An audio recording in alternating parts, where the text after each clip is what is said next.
Welcome to the Network Break Quick Take, recorded on July 16th, 2021. I'm Drew Conry-Murray here with Greg Ferro. Today we're talking about NVIDIA and Palo Alto Networks. They've announced a partnership around NVIDIA's Bluefield 2 data processing unit, or DPU, that will run with virtual instances of Palo Alto's firewall software running on x86 servers. The idea basically is that the firewall software is running on the CPU. It looks at the first packet of a flow, decides it doesn't need the full payload inspection, the full DPU, maybe it's a video call. So it punts the rest of that flow over to the DPU to take that packet processing workload off of the CPU, freeing up CPU resources. This is exciting. We've talked a lot about SmartNICs and DPUs on the Network Break over the last year or so, I think, Drew. Yep. And this is an implementation where we're finally seeing the DPUs and the CPUs and the ASICs that are on those cards plugged into a standard sort of commodity x86 server or of whatever sort, and start to see the functions offloaded into it. Now, this seems to be a fairly basic partnership where they're only doing a subset of the functionality. But the flip side here is that for companies who want to do firewalling, you don't actually have to go and maybe there's a pathway forward to buying normal hardware with commodity DPUs and running high performance firewalls without any of the hassle that you're running through today. Yeah, instead of having to buy a hardware appliance with lots of dedicated ASICs, you can just get an x86 box with a DPU to offload some of that performance. I also felt like it was sort of a slightly underwhelming announcement because the DPU isn't doing things I would expect it to do. It's not doing encryption or decryption offload. It's not doing deep packet inspection, no payload inspection, essentially just processing the networking packets. NVIDIA says this is sort of the first round of what they're doing with Palo Alto and others. They'll accelerate other security functions in the DPU, but the current configuration is just traffic offload. That said, NVIDIA claims that with this capability, they can give you a 5x performance boost and return up to 12 cores on the CPU. So if that is true, that's not bad. Yeah, I get 12 cores back for just a handful of functions if you were running that particular function in.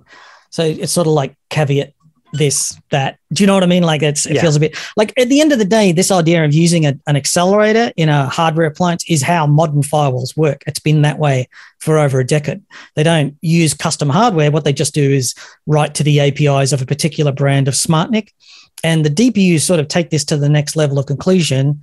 You've not only got a SmartNIC, an ASIC to do network acceleration, you've now actually got a whole bunch of CPUs on board to actually take the offload of the packet matching. And the ASIC can do high-speed packet matching and filtering and inspection. And then you have the CPUs running the code on the DPU so that the core CPU of the server is available, so your traditional CPU. That's how all application appliances work: load balancers, firewalls, intrusion prevention. So that's not new as far as it goes. But I think the key part that we're not seeing here is a discussion around a standard API. What I want as a customer is for this firewall code to work with any vendor's brand of DPU. I don't want to be restricted to buying a commodity, any brand HP, Dell server, but then being stuck with NVIDIA's Bluefield DPUs. I want to be able to buy a server from Dell and it's got a DPU that comes with it as standard, and put my Palo Alto on there and boom, acceleration, away we go. And that means the emergence of standard APIs around the use of DPUs. I think that customers would be badly served if there was a diverse range of hardware solutions that were incompatible. And every time you wanted to do, you'd have to be consulting a list and, getting this, is this an approved? Yes. Yeah. Is this blessed for this version of, my server is now obsolete because the version of DPU is now out of date. We don't need that anymore, right? Right. I will note that NVIDIA says it's using gRPC to handle communications between the CPU and the DPU, and gRPC isn't necessarily an industry standard, but it is very commonly used across the industry. So maybe that's one way to get around this issue. Well, it's a protocol for reading and talking to the API. Fine, gRPC. Yeah. We use it for lots of other things in networking.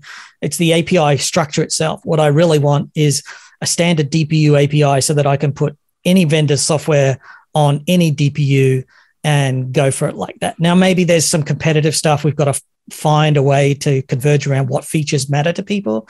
So I'm willing to be open-minded and tolerant, but you've already got, P4 to define the forwarding paths and things like that. Right. We really need something to do the offload and the processing and the packet matching and things like that. So maybe P4 or P4 plus or, whatever it might be. I'm sure the Palo Altos, the Fortinets, the Checkpoints, et cetera, of the world would be very happy to have an API standard so that they can write to multiple DPUs without having to do a lot of individual software integration with each hardware provider.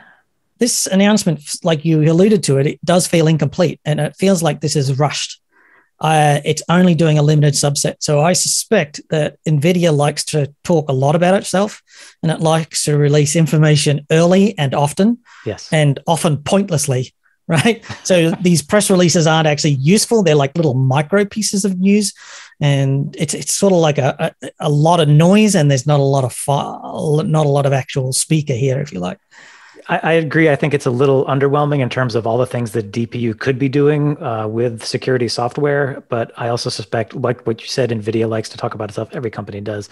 And also by partnering with Palo Alto, they're probably hoping to poke other security vendors to get them working with them by saying, see all the glory Palo Alto's getting with this press release? You could get some too. Well, I think it's a flag to say, this is coming. If you're an application and you need to be able to do acceleration. So if you're F5, if you're Palo Alto, if you're Checkpoint, if you're Fortinet, having this consistent hardware acceleration model might be the way forward. It's time for you to start create some demand, bring the developers on board. Maybe it's that. Be interesting to see if the firewall companies can sustain profitability without hardware sales, though. Like if they're moving away from, but then maybe at the same time, a lot of these companies will talk about being software. So if they are serious about being software, walking away from their hardware sales won't be that hard, but it will definitely make a dent in their forward-looking revenues if they suddenly start switching to, just buy your server from, whoever, Dell, HP, put a smart NIC in it, and you don't need to buy our hardware anymore. Well, Yeah, I think the simplest solution to potentially losing hardware appliance sales is they'll just charge more for the software. Which they're already doing via various methods, subscription licensing, value-added services, threat detection licenses, continuous updates, et cetera. So yeah, be interesting to see how that transitions out. I don't think it's a problem because software is the future. The shareholders are expecting them to do software and more subscription licensing. So commodity hardware might actually be a feature for most organizations. But for you, the customer may be hoping to get some of that cost savings passed on to you by the switch to commodity hardware. I would not bank on it. But you might be using commodity hardware and your self-sparing strategy might change. You don't have to have custom maintenance contracts.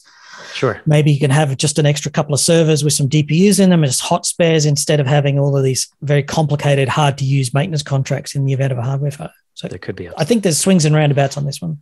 Well, thanks for listening to the Network Break Quick Take. If you want to hear the full episode, just search for Network Break episode 341 on packetpushers.net.